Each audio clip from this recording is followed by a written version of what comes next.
Olá, muito boa tarde. A Diocese de Beja está a assinalar 250 anos da sua restauração, a história, mas também o presente e o futuro desta porção de povo de Deus. É o que queremos aprofundar hoje com o cônego Domingos Pereira, que é vigário episcopal para a pastoral da Diocese de Beja. Boa tarde, obrigado por estar entre nós.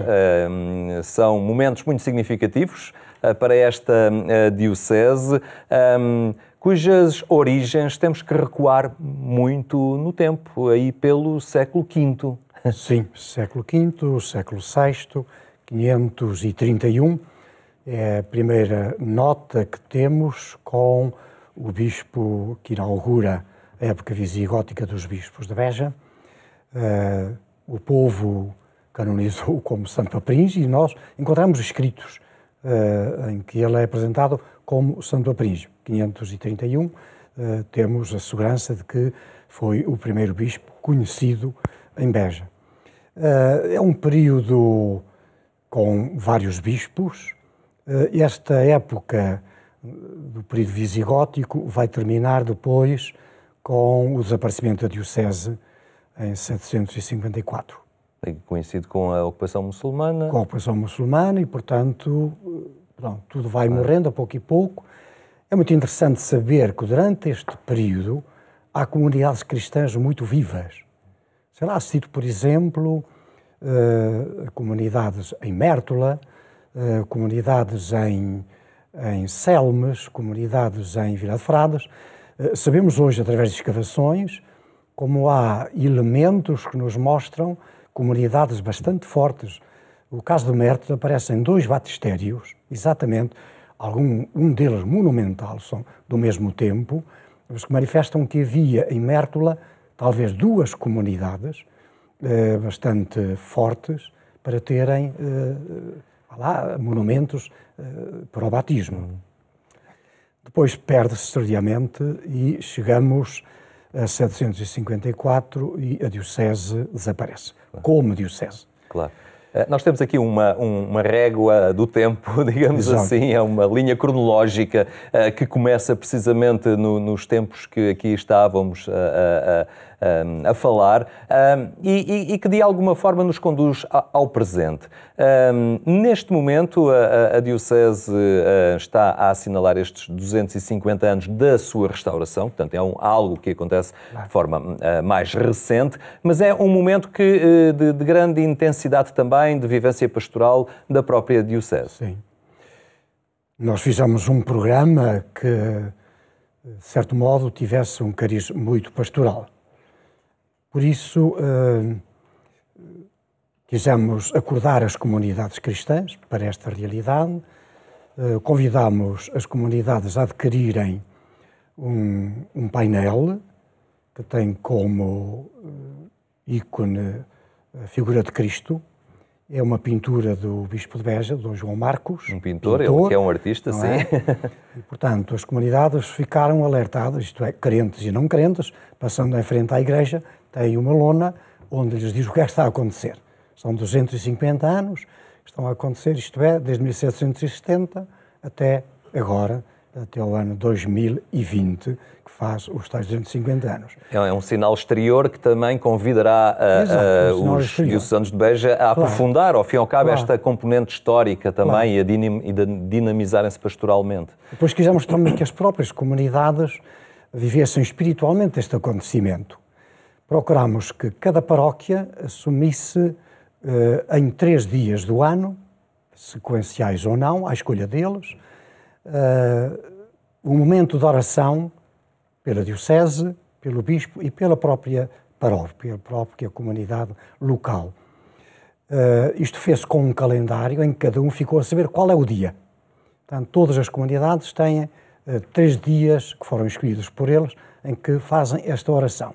Também as comunidades religiosas fizeram a sua opção por 3 dias de oração pela Diocese. Isto é, na linha da espiritualidade, procuramos isso. Isso estou correto. Já no dia 1 de dezembro, há abertura solene? Será no dia 1 de dezembro, oficialmente.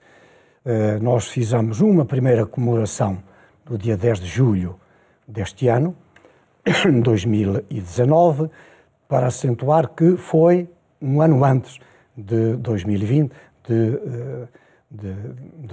que vamos fazer os 250 anos, em 10 de julho, mas o Sr. Bispo achou por bem que devíamos fazer isto de uma forma oficial no dia 1º do Advento. Portanto, no primeiro domingo do Advento, agora no dia 1 de dezembro, faremos a abertura oficial. Aí haverá uma celebração na Catedral, foram convidadas as comunidades que pudessem estar presentes nessa celebração, o clero, portanto, para abrir este acontecimento que queremos que chegue a todas as pessoas, particularmente aos cristãos da Diocese. Penso que no mês de março está prevista também uma exposição, não é? Assim, um bocadinho retrospectiva da história da própria Diocese. Sim, será uma exposição com 4 períodos. O primeiro período, período em que a Diocese tem início, o 531, até ao seu desaparecimento. Depois, outro período, desde o momento do seu desaparecimento até à restauração. Da restauração até aquilo que nós chamamos a restauração da Diocese, com Dom José de Patrocínio Dias, portanto, que em 1920 é nomeado Bispo de Beja. Portanto, em 1770 foi Dom Frei Manuel do Cenáculo e agora Dom José de Patrocínio Dias foi o primeiro bispo, digamos, reconstrutor da Diocese, porque quando ele chegou à Diocese era na sequência de um período de forte liberalismo na Diocese e particularmente na cidade, o tempo da implantação da República, portanto, onde há algumas dificuldades em todo o país, mas também na Diocese de Beja. O próprio Dom José entra na cidade com alguma adversidade, mas consegue fazer a restauração da Diocese, lançando-se na criação de um seminário, que não havia. Tinha havido um seminário criado por um dos bispos, Dom António Xavier Monteiro, mas que depois, no tempo da República, foi extinto, foi fechado, não é? E é aberto agora novamente com outro edifício, em Serpa, pelo Dom José de Patrocínio Dias. E quando verificou que este seminário não respondia aos objetivos dele, porque era fora da cidade episcopal, estava longe da Sé Catedral, então vamos fazer um seminário em Beja. Daí a construção do seminário. Foi o grande restaurador, não só como evangelização através de atos evangelizadores, mas a preocupação pelos mais pobres. Foi a grande preocupação de Dom José. De alguma forma foi ele que deu ritmo e projetou, deu esta embalagem à Diocese, que caminha ainda hoje num ritmo que depois outros bispos asseguraram, e lembro aqui o Dom Manuel Falcão, por exemplo, alguém que marcou também muito a Diocese, o Dom António Vitalino. Hoje, esta é uma diocese que olhamos com uma grande parte do território português, com realidades um tanto ou quanto diversas, porque apanha a parte da faixa litoral, exato, também tem o interior, tudo isto que representa desafios também para a ação da Igreja, não é? Claro. Dom Manuel Falcão era um homem de um grande saber, aquilo que diríamos de uma sabedoria muito particular, homem muito inteligente e muito simples. Com essa competência dele, intelectual, e com esta sabedoria, ele conseguiu, primeiro, ter a simpatia da Diocese, dos poderes sociais, políticos. Era interessante ver como ele dialogava facilmente com as câmaras de qualquer cor política, como ele era admirado por gente das mais diversos quadrantes e que era um homem, como muito inteligente que era, foi capaz de, a pouco e pouco, traçar linhas orientadoras de evangelização. Ele foi o grande criador dos planos diocesanos, anuais. Ele até começou por pensar num plano quinquenal, mas a Diocese, a começar pelo Conselho Presbiteral, achou que era muito tempo, um plano de 5 anos, então passou para 3 anos. E pronto, atualmente é anual, mas ele era o homem de uma certa... levava daqui de Lisboa uma preparação muito grande, porque ele foi um homem que, não sendo um bispo conciliar, não era, porque ele esteve aqui no Patriarcado, e quando regressou a Beja, ele regressou exatamente em 1975, tinha sido há pouco tempo o concílio, o bispo residencial era conciliar, de facto, mas ele não foi. Mas ele acompanhou o concílio de perto, indo para Roma, como jornalista, de certo modo, a ver o que se passava em Roma e trazendo, era conhecido, o boletim de informação pastoral, onde ele comunicava os grandes desenvolvimentos que se passavam no Concílio Vaticano II. Portanto, era um homem que estava imensamente preparado e, para além da sua preparação, era a sua figura. Uma figura de um homem simples, mas de uma inteligência fulgurante. E, portanto, muito admirado e que conseguiu, pelos diversos projetos que foi implementando na Diocese, eu diria que foi o continuador do Sr. Dom José de Patrocínio Dias. E há todo um património destes homens que ainda permanece hoje na Diocese. Sim. As grandes estruturas que estes homens montaram na Diocese são aquelas que figuram, não é? Os seminários,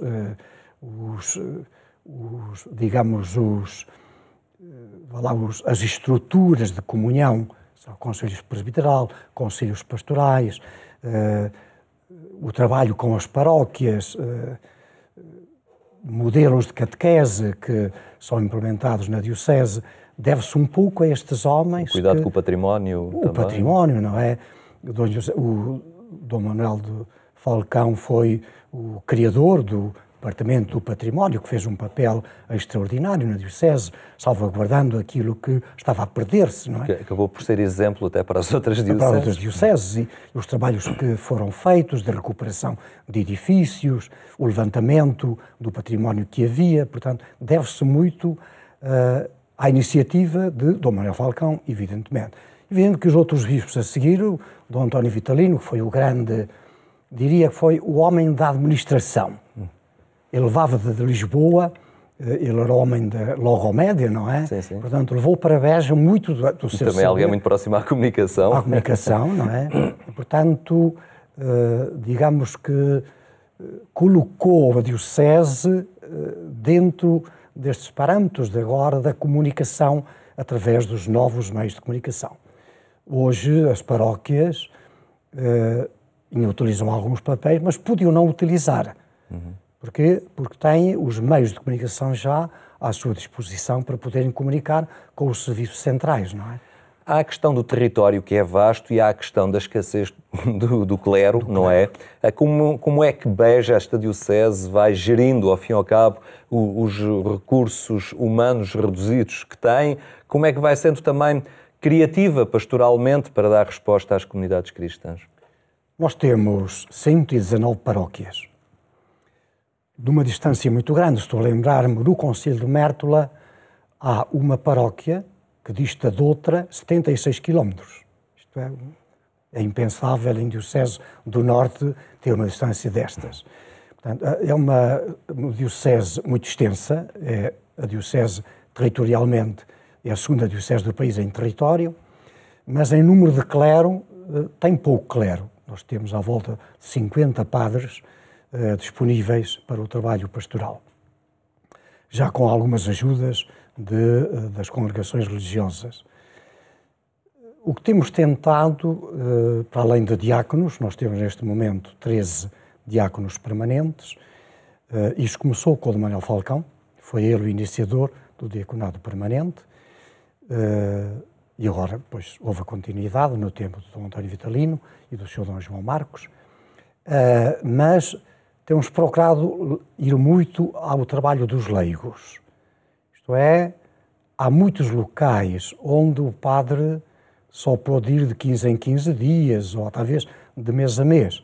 Então, equipas que se deslocam a esses locais para fazer a celebração da palavra. E no próprio local aparecer algum núcleo de leigos que sejam capazes de fazer a celebração da palavra. Pronto, é uma forma de nos defendermos com esta escassez de clero que temos.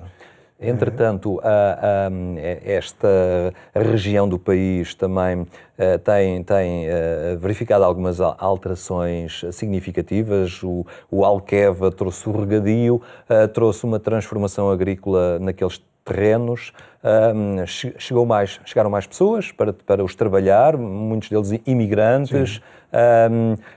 Como no meio do Alentejo começamos a ver tons de pele diferentes, não é? E formas dos olhos, o que é uma novidade. É também aqui um desafio para a Igreja, o saber acompanhar estas pessoas, integrá-las, estar atenta aos seus problemas. Existe muita gente de cor, neste momento, no Alentejo. Existem muitos migrantes que vêm das mais diversas partes, isto por causa exatamente da alteração que houve com o regadio. O Alentejo inicial que eu conheci não tem nada a ver com o Alentejo de hoje. Hoje são quilómetros e quilómetros de oliveiras, de amendoeiras, de pomares, de produtos hortícolas, exatamente com o Alqueva. E tudo isso trouxe gente que não era de lá. Aliás, o Sr. Manuel Falcão, numa entrevista que deu ao Diário do Alentejo, dizia que o regadio só conseguiria conseguir os seus objetivos totais com uma grande miscigenação da população. Isto é, a população só do Alentejo não conseguiria ser suficiente. Daí que, neste momento, a Igreja tem procurado estar presente nesta gente que chega ao Alentejo. Há um projeto da Cáritas, naturalmente com as câmaras, em parceria com as câmaras, que acompanha de perto estes migrantes nas localidades, no próprio concelho. Portanto, faz o acolhimento, faz o diálogo, até ajuda a legalização dessa gente, indicando-lhes os processos para a legalização. Há um trabalho também de alguma evangelização, que é feita particularmente na cidade, mas podem vir de outros locais, através de estudantes que estão no Instituto Politécnico, que frequentam as diversas escolas. Existe naturalmente um serviço de apoio ao ensino superior, e há uma preocupação grande com estes estudantes, estes jovens que vêm estudar para as escolas do Alentejo.